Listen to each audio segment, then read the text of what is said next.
ನಾಯಕರು ಮೋದಿಯನ್ನು ಸೋಲಿಸೋಕೆ ನಾನಾ ಸರ್ಕಸ್ ಮಾಡ್ತಾ ಇದ್ದಾರೆ. ಆದರೆ ಇಲ್ಲಿವರೆಗೆ ಮೋದಿ ಒಂದೇ ಒಂದು ಎಲೆಕ್ಷನ್ ಸೋಲಿಲ್ಲ. 2001ರಲ್ಲಿ ಯಾವಾಗ ಅವರು ಮುಖ್ಯಮಂತ್ರಿಯಾಗಿ ಗುಜರಾತ್ನಲ್ಲಿ ಪ್ರಮಾಣ ವಚನ ಸ್ವೀಕಾರ ಮಾಡ್ತಾರೆ, ನಂತರ ಅವರು ಸೋತದ್ದೇ ಇಲ್ಲ. ನಿರಂತರವಾಗಿ 2014ರ ತನಕ ಮುಖ್ಯಮಂತ್ರಿ, 2014ರಿಂದ ಇಲ್ಲಿ ತನಕ ಪ್ರಧಾನಮಂತ್ರಿ.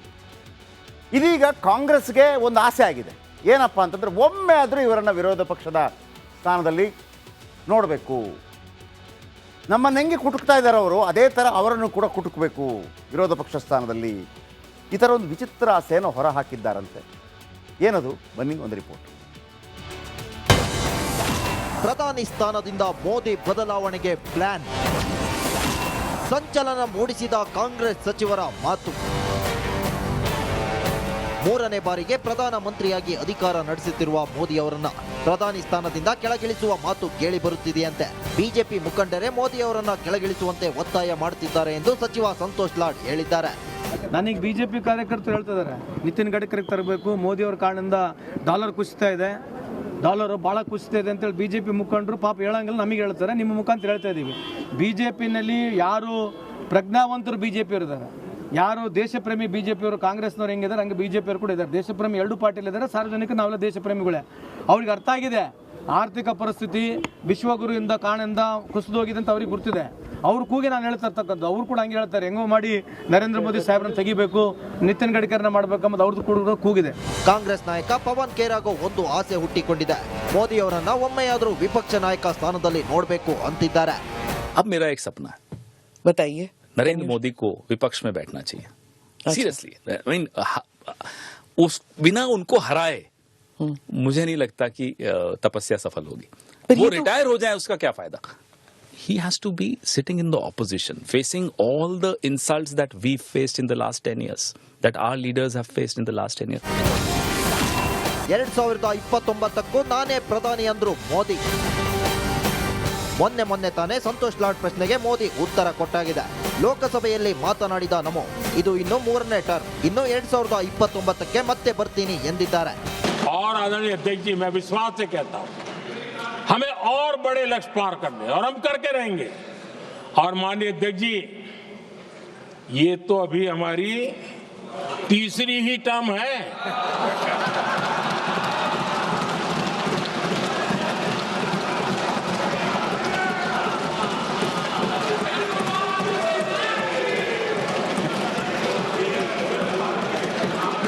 हम देश की आवश्यकता के अनुसार आधुनिक भारत बनाने के लिए, सक्षम भारत बनाने के लिए और विकसित भारत का संकल्प साकार करने के लिए हम आने वाले अनेक वर्षों तक जुटे रहने वाले हैं. ರಾಹುಲ್ ಗಾಂಧಿ ನೇತೃತ್ವದಲ್ಲಿ ಕಾಂಗ್ರೆಸ್ 89 ಚುನಾವಣೆ ಸೋತಿದೆ. ಆದರೆ ಮೋದಿ ಒಮ್ಮೆಯಾದರೂ ಸೋಲಲಿ ಅಂತ ಕೈಪಡೆ ಬಯಸುತ್ತಿದೆ. ಅದು ಈಡೇರುತ್ತಾ ಅಂತ 2029ರಲ್ಲಿ ನೋಡೋಣ. Bureau report, republic Kannada. ಅಲ್ಲ ಪಾಪ ಪವನ್ ಖೇರಾ ಅವರು ಹೇಳಿದ್ರಲ್ಲಿ ಏನು ತಪ್ಪಿಲ್ಲ. ಅವ್ರು ಹೇಳೋದು ರಿಟೈರ್ಮೆಂಟ್ ಆದ್ರಂತ್ರ ಏನು, ಅವರು ನಮ್ಮ ಯಾರು ಸೋಲಿಸ್ಬೇಡ ಅಂತಂದರು. ಇಂಡಿ ಮೈತ್ರಿಕೂಟ ಮಾಡಿದ್ರಿ, ನಿತೀಶ್ ಕುಮಾರ್ ಅವ್ರನ್ನೇ ಹೊರ ಹಾಕಿದ್ರಿ.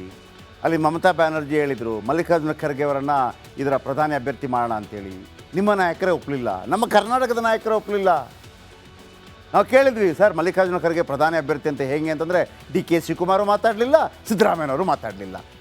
ರಾಹುಲ್ ಗಾಂಧಿ ಖೇರಾ ಅವರೇ ಕೀರ್ ತಿನ್ನೋ ಆಸೆ ಬಿಟ್ಟುಬಿಡಿ ಅಂತ BJPಯವರು ಖಂಡಿತವಾಗಲೂ ಹೇಳ್ತಾರೆ. ಓಕೆ, ಇನ್ನು ಇವರ ಉತ್ತರಾಧಿಕಾರಿ ಯಾರು ಹಾಗಿದ್ರೆ? ನಾಯಕರು ಮೋದಿಯನ್ನು ಸೋಲಿಸೋಕೆ ನಾನಾ ಸರ್ಕಸ್ ಮಾಡ್ತಾ ಇದ್ದಾರೆ. ಆದರೆ ಇಲ್ಲಿವರೆಗೆ ಮೋದಿ ಒಂದೇ ಒಂದು ಎಲೆಕ್ಷನ್ ಸೋಲಿಲ್ಲ. 2001ರಲ್ಲಿ ಯಾವಾಗ ಅವರು ಮುಖ್ಯಮಂತ್ರಿಯಾಗಿ ಗುಜರಾತ್ನಲ್ಲಿ ಪ್ರಮಾಣ ವಚನ ಸ್ವೀಕಾರ ಮಾಡ್ತಾರೆ, ನಂತರ ಅವರು ಸೋತದ್ದೇ ಇಲ್ಲ. ನಿರಂತರವಾಗಿ 2014ರ ತನಕ ಮುಖ್ಯಮಂತ್ರಿ, 2014ರಿಂದ ಇಲ್ಲಿ ತನಕ ಪ್ರಧಾನಮಂತ್ರಿ. ಇದೀಗ ಕಾಂಗ್ರೆಸ್ಗೆ ಒಂದು ಆಸೆ ಆಗಿದೆ. ಏನಪ್ಪ ಅಂತಂದರೆ, ಒಮ್ಮೆ ಆದರೂ ಇವರನ್ನು ವಿರೋಧ ಪಕ್ಷದ ಸ್ಥಾನದಲ್ಲಿ ನೋಡಬೇಕು. ನಮ್ಮನ್ನು ಹೆಂಗೆ ಕುಟುಕ್ತಾ ಇದ್ದಾರೆ ಅವರು, ಅದೇ ಥರ ಅವರನ್ನು ಕೂಡ ಕುಟುಕಬೇಕು ವಿರೋಧ ಪಕ್ಷ ಸ್ಥಾನದಲ್ಲಿ. ಈ ಥರ ಒಂದು ವಿಚಿತ್ರ ಆಸೆಯನ್ನು ಹೊರ ಹಾಕಿದ್ದಾರಂತೆ. ಏನದು? ಬನ್ನಿ ಒಂದು ರಿಪೋರ್ಟ್. ಪ್ರಧಾನಿ ಸ್ಥಾನದಿಂದ ಮೋದಿ ಬದಲಾವಣೆಗೆ ಪ್ಲಾನ್. ಸಂಚಲನ ಮೂಡಿಸಿದ ಕಾಂಗ್ರೆಸ್ ಸಚಿವರ ಮಾತು. ಮೂರನೇ ಬಾರಿಗೆ ಪ್ರಧಾನಮಂತ್ರಿಯಾಗಿ ಅಧಿಕಾರ ನಡೆಸುತ್ತಿರುವ ಮೋದಿ ಅವರನ್ನ ಪ್ರಧಾನಿ ಸ್ಥಾನದಿಂದ ಕೆಳಗಿಳಿಸುವ ಮಾತು ಕೇಳಿ ಬರುತ್ತಿದೆಯಂತೆ. ಬಿಜೆಪಿ ಮುಖಂಡರೇ ಮೋದಿ ಅವರನ್ನ ಕೆಳಗಿಳಿಸುವಂತೆ ಒತ್ತಾಯ ಮಾಡುತ್ತಿದ್ದಾರೆ ಎಂದು ಸಚಿವ ಸಂತೋಷ್ ಲಾಡ್ ಹೇಳಿದ್ದಾರೆ. ನನಗೆ ಬಿಜೆಪಿ ಕಾರ್ಯಕರ್ತರು ಹೇಳ್ತಿದ್ದಾರೆ ನಿತಿನ್ ಗಡ್ಕರಿಗೆ ತರಬೇಕು, ಮೋದಿ ಅವ್ರ ಕಾರಣದಿಂದ ಡಾಲರ್ ಕುಸಿತಾ ಇದೆ, ಡಾಲರ್ ಭಾಳ ಕುಸಿತಾ ಇದೆ ಅಂತೇಳಿ ಬಿಜೆಪಿ ಮುಖಂಡರು ಪಾಪ ಹೇಳಂಗಿಲ್ಲ, ನಮಗೆ ಹೇಳ್ತಾರೆ. ನಿಮ್ಮ ಮುಖಾಂತರ ಹೇಳ್ತಾ ಇದ್ದೀವಿ, ಬಿಜೆಪಿನಲ್ಲಿ ಯಾರು ಪ್ರಜ್ಞಾವಂತರು ಬಿಜೆಪಿ ಇದ್ದಾರೆ, ಯಾರು ದೇಶಪ್ರೇಮಿ ಬಿಜೆಪಿಯವರು, ಕಾಂಗ್ರೆಸ್ನವ್ರು ಹೆಂಗಿದ್ದಾರೆ ಹಂಗೆ ಬಿಜೆಪಿಯವರು ಕೂಡ ಇದ್ದಾರೆ. ದೇಶಪ್ರೇಮಿ ಎರಡು ಪಾರ್ಟಿಲಿದ್ದಾರೆ, ಸಾರ್ವಜನಿಕ ನಾವೆಲ್ಲ ದೇಶಪ್ರೇಮಿಗಳೇ. ಅವ್ರಿಗೆ ಅರ್ಥ ಆಗಿದೆ ಆರ್ಥಿಕ ಪರಿಸ್ಥಿತಿ ವಿಶ್ವಗುರುವಿಂದ ಕಾರಣದಿಂದ ಕುಸಿದೋಗಿದೆ ಅಂತ ಅವ್ರಿಗೆ ಗೊತ್ತಿದೆ. ಅವ್ರ ಕೂಗಿ ನಾನು ಹೇಳ್ತಾ ಇರ್ತಕ್ಕಂಥ, ಅವ್ರು ಕೂಡ ಹಂಗೆ ಹೇಳ್ತಾರೆ, ಹೆಂಗೋ ಮಾಡಿ ನರೇಂದ್ರ ಮೋದಿ ಸಾಹೇಬ್ರನ್ನ ತೆಗಿಬೇಕು, ನಿತಿನ್ ಗಡ್ಕರಿನ ಮಾಡಬೇಕಂಬುದು ಅವ್ರದ್ದು ಕೂಡ ಕೂಗಿದೆ. ಕಾಂಗ್ರೆಸ್ ನಾಯಕ ಪವನ್ ಖೇರಾಗೂ ಒಂದು ಆಸೆ ಹುಟ್ಟಿಕೊಂಡಿದೆ. ಮೋದಿ ಅವರನ್ನ ಒಮ್ಮೆಯಾದರೂ ವಿಪಕ್ಷ ನಾಯಕ ಸ್ಥಾನದಲ್ಲಿ ನೋಡಬೇಕು ಅಂತಿದ್ದಾರೆ. अब मेरा एक सपना है, बताइए। नरेंद्र मोदी को विपक्ष में बैठना चाहिए। सीरियसली, आई मीन उस बिना उनको हराए मुझे नहीं लगता कि तपस्या सफल होगी। वो रिटायर हो जाए उसका क्या फायदा? He has to be sitting in the opposition, facing all the insults that we faced in the last 10 years, that our leaders have faced in the last 10 years. 2029ಕ್ಕೂ ನಾನೇ ಪ್ರಧಾನಿ ಅಂದ್ರು ಮೋದಿ. ಮೊನ್ನೆ ತಾನೇ ಸಂತೋಷ್ ಲಾಡ್ ಪ್ರಶ್ನೆಗೆ ಮೋದಿ ಉತ್ತರ ಕೊಟ್ಟಾಗಿದೆ. ಲೋಕಸಭೆಯಲ್ಲಿ ಮಾತನಾಡಿದ ನಮೋ, ಇದು ಇನ್ನು 3ನೇ ಟರ್ಮ್, ಇನ್ನು 2029ಕ್ಕೆ ಮತ್ತೆ ಬರ್ತೀನಿ ಎಂದಿದ್ದಾರೆ. और आदरणीय अध्यक्ष जी, मैं विश्वास से कहता हूं हमें और बड़े लक्ष्य पार करने, और हम करके रहेंगे। और माननीय अध्यक्ष जी, ये तो अभी हमारी तीसरी ही टर्म है।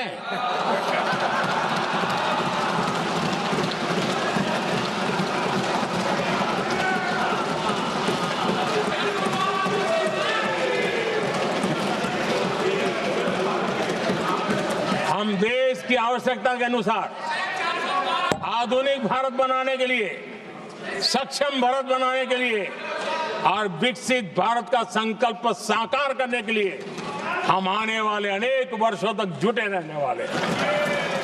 ರಾಹುಲ್ ಗಾಂಧಿ ನೇತೃತ್ವದಲ್ಲಿ ಕಾಂಗ್ರೆಸ್ 89 ಚುನಾವಣೆ ಸೋತಿದೆ. ಆದರೆ ಮೋದಿ ಒಮ್ಮೆಯಾದರೂ ಸೋಲಲಿ ಅಂತ ಕೈಪಡೆ ಬಯಸುತ್ತಿದೆ. ಅದು ಈಡೇರುತ್ತಾ ಅಂತ 2029ರಲ್ಲಿ ನೋಡೋಣ. Bureau report, republic Kannada. ಅಲ್ಲ ಪಾಪ ಪವನ್ ಖೇರ ಅವರು ಹೇಳಿದ್ರಲ್ಲಿ ಏನು ತಪ್ಪಿಲ್ಲ. ಅವ್ರು ಹೇಳೋದು ರಿಟೈರ್ಮೆಂಟ್ ಆದ್ರಂದ್ರೆ ಏನು, ಅವರು ನಮ್ಮ ಯಾರು ಸೋಲಿಸ್ಬೇಡ ಅಂತಂದರು. ಇಂಡಿ ಮೈತ್ರಿಕೂಟ ಮಾಡಿದ್ರಿ, ನಿತೀಶ್ ಕುಮಾರ್ ಅವ್ರನ್ನೇ ಹೊರ ಹಾಕಿದ್ರಿ. ಅಲ್ಲಿ ಮಮತಾ ಬ್ಯಾನರ್ಜಿ ಹೇಳಿದರು ಮಲ್ಲಿಕಾರ್ಜುನ ಖರ್ಗೆ ಅವರನ್ನು ಇದರ ಪ್ರಧಾನಿ ಅಭ್ಯರ್ಥಿ ಮಾಡೋಣ ಅಂತೇಳಿ. ನಿಮ್ಮ ನಾಯಕರೇ ಒಪ್ಪಲಿಲ್ಲ, ನಮ್ಮ ಕರ್ನಾಟಕದ ನಾಯಕರೇ ಒಪ್ಪಲಿಲ್ಲ. ನಾವು ಕೇಳಿದ್ವಿ, ಸರ್ ಮಲ್ಲಿಕಾರ್ಜುನ ಖರ್ಗೆ ಪ್ರಧಾನಿ ಅಭ್ಯರ್ಥಿ ಅಂತ ಹೇಗೆ ಅಂತಂದರೆ DK ಶಿವಕುಮಾರು ಮಾತಾಡಲಿಲ್ಲ, ಸಿದ್ದರಾಮಯ್ಯನವರು ಮಾತಾಡಲಿಲ್ಲ. ರಾಹುಲ್ ಗಾಂಧಿ ಖೇರ ಅವರೇ ಕೀರ್ ತಿನ್ನೋ ಆಸೆ ಬಿಟ್ಟುಬಿಡಿ ಅಂತ BJP ಅವರು ಖಂಡಿತವಾಗ್ಲೂ ಹೇಳ್ತಾರೆ. ಓಕೆ, ಇನ್ನು ಇವರ ಉತ್ತರಾಧಿಕಾರಿ ಯಾರು ಹಾಗಿದ್ರೆ?